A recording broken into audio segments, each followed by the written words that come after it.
Hi guys, today I'm going to show how to change maximum play account in Roblox Studio. So before going to the video, please turn on the CC for subtitle.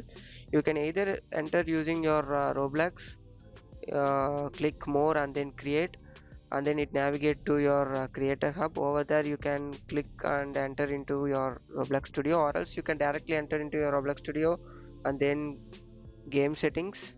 Over there you need to click places. Yeah, here I had two places.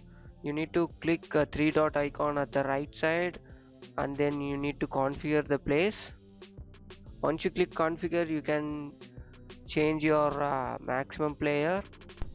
Also you can select the server fill like Roblox optimized, maximum, and custom.